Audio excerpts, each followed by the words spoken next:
Hi there. I hope you've been having a good week.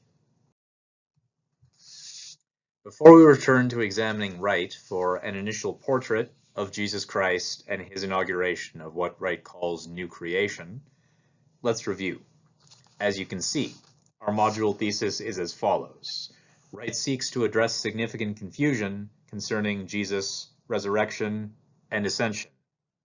In the prior video, you did 4 things to advance parts of that thesis. First, you surveyed his basic argument about postmodern humanity's confusion in terms of the afterlife. Second, you reviewed his claims in Chapter 2 about relatively recent Christian confusion concerning the resurrection. Third, you assessed Wright's contentions about the historical setting of Christian hope in the resurrection. And fourth, you tried to discern with Wright what happened to Jesus at Easter. As an aside, you've likely also noticed by this point how self-referential parts of Wright's scholarship are. Now, in this video, you'll advance other parts of our module thesis by performing 4 other tasks concerning Wright's portrayal of Jesus in the new creation. First, you will describe Wright's argument about the myth of progress in Chapter 5. Second, you will examine his first forays into a theology of redemption and new creation in Chapter 6. Third, you'll interpret Wright's review of different paradigms of Jesus' ascension in Chapter 7. And fourth, you will analyze Wright's concept of the parousia, what he calls royal presence, and what other scholars call Jesus' second coming, in Chapter 8. You may not entirely agree with Wright throughout this process. I struggle to follow his logic at times, but I can guarantee that you will find his arguments fascinating. Without further ado, let's dive in. First up, in his 5th chapter, Wright addresses the failure of the myth of progress in order to present in the 6th chapter the beginning of what he calls the biblical vision of the future world. Wright calls the myth of progress evolutionary optimism. Under that veil, he excoriates the politicians of his own day because they continually buy into the myth of progress using what he calls the relentlessly postmodernist techniques of spin and hype. Wright claims, with a great amount of scholarly backing, that the myth of progress emerged into full flower during the European Enlightenment, particularly the 19th century, where scientific, economic, educational, and political achievements collided in order to produce a vision of a utopian future, a future that Wright insists is, quote, a parody of the Christian vision. It is worth noting that Wright takes on social Darwinism very obliquely. He's correct to observe that Darwin's well-intended theory of evolution has often been distorted to justify numerous social ills, like eugenics and war. That said, then he takes on Teilhard de Chardin for several pages, which doesn't really make sense to me or add to his argument, but then finally he comes to a part that does. Wright states repeatedly and clearly at the end of Chapter 5 that the myth of progress cannot save people from evil. He states, and I quote, "The myth of progress fails because it underestimates the nature and power of evil itself and thus fails to see the vital importance of the cross, God's no to evil, which opens the door to God's yes to creation." According to Wright, and he's definitely not alone, only Jesus' cross allows human beings to see hope for social and spiritual transformation. Now, there are a number of divergent views on that point, but here I affirm Wright. Jesus' cross definitely offers people a portrait of self-sacrificial solidarity that clearly demonstrates not only what God is really like, but the kind of people God wants us to be. Second big idea. Wright offers his readers a vivid and urgent picture of redemption based both in his understanding of the New Testament as a whole, particularly the Gospels and Paul. Wright observes 3 large themes that percolate throughout the New Testament. First, the goodness of creation, as creation, not as part of the divine life in a pantheistic sense, permeates the Christian witness. You can see my own experience of nature from Prince Edward Island, my homeland on the east coast of Canada, on the slide.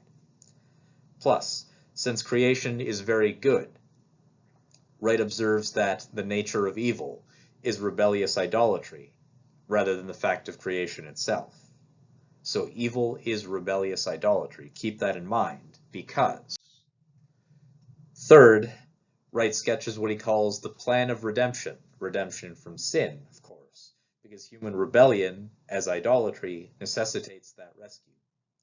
Wright assesses 6 Pauline images to describe how Jesus' resurrection foretells redemption for everything that is.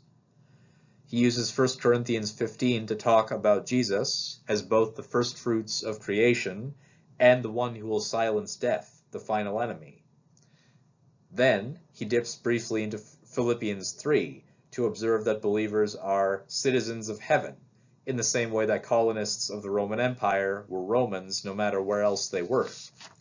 Wright also translates Paul's phrase, God will be all in all, to mean that God will eventually fill the independent creation with his being and love. Again, 1 Corinthians 15. He skillfully and simply observes that in the birth pangs of the new creation, forecast in Romans 8, God is not simply throwing away the old material. And he proclaims, using both Paul and Ezekiel, that the new heaven and new earth will be united, or maybe reunited, in marriage. Now, another quick word of caution. Wright's scholarship here is quite biblically sound. It's also bombastic, in a way. Please be aware that in light of the strong convictions that he's used in the first 4 chapters to argue against other frameworks for resurrection and new creation, Wright may not here appear to be ready to listen to those who believe something other than what he does. I observe that because that lack of openness, that argumentativeness, makes Dr. Wright hard for me to want to read. You may share that view. Third big idea. In chapter 7, Wright reviews different paradigms of Jesus' ascension to heaven, and then proceeds to decimate some evangelical frameworks for Jesus' second coming in that same light. He makes very clear, alluding to Paul, that Jesus' ascension differs from his rising from death, and that popular belief to the contrary, Jesus did not simply perform a vertical takeoff, like Superman, from earth after his resurrection. Rather, Wright claims that Jesus is currently abiding in heaven in what he calls a thoroughly embodied risen state. Moreover, Wright argues that if one ceases to believe in Jesus' ascension, one runs the risk of making the church too large an organization. And he goes on to state that heaven is simply a different dimension, a different kind of space, time, and matter than the earth that we live on. I find the first half of this chapter rather argumentative, but it does set up where he goes next. Fourth, chapter 8. Beyond simply arguing for a wholehearted embrace of Jesus' ascension to heaven, Wright also insists on a justice-oriented vision of Jesus in his appearance as monarch. Wright defines eschatology as a study of the last things that directly impacts both God's mission on earth and human beings' place within it. Thereafter, Wright uses his 8th chapter to demonstrate what the biblical text means by the term parousia. So using Daniel 7 and the parables about the king or master on a journey, Wright argues that one can interpret Jesus' sayings about his return to earth as texts about his vindication after suffering, by which Wright means his resurrection, rather than an actual second coming. Moreover, and significantly, he translates the word parousia, not as second coming, as we've been conditioned to translate it, but as other ancient Greek texts do in that same way, as royal presence. This is really important, folks. See if you can follow Wright on this one. How would our interpretations of 1 Thessalonians 4 and Colossians 3 change if we, in the 21st century North American church, view Jesus as the reigning monarch of heaven, come for a visit to his outpost on earth, rather than invading it like a spaceman, as Wright characterizes him earlier? Observe carefully Wright's cogent claim that Paul's description of the Philippian Christians as citizens of heaven is highly charged metaphor, rather than a literal allusion. Wright also states that citizens would greet a reigning monarch not by returning to the mother city, but by receiving that monarch within their city in full dignity, and receiving the full dignity that the monarch has to bestow. While Wright's work on the Greek word appear may be a bit of a sidebar, it actually means the same thing in his view. When Jesus comes back, he's going to make himself fully manifest as Lord in his rightful estate. That is enough of Wright for one moment. Let's step back and recap. Our module thesis this time is as follows. Wright seeks to address significant confusion concerning Jesus' resurrection and ascension. In this video, you've completed 4 small but significant tasks in order to clarify that thesis. First, you've described Wright's argument about the myth of progress in Chapter 5. Second, you've examined his first forays into a theology of redemption and new creation in Chapter 6. Third, you've interpreted Wright's review of different paradigms of Jesus Ascension in Chapter 7.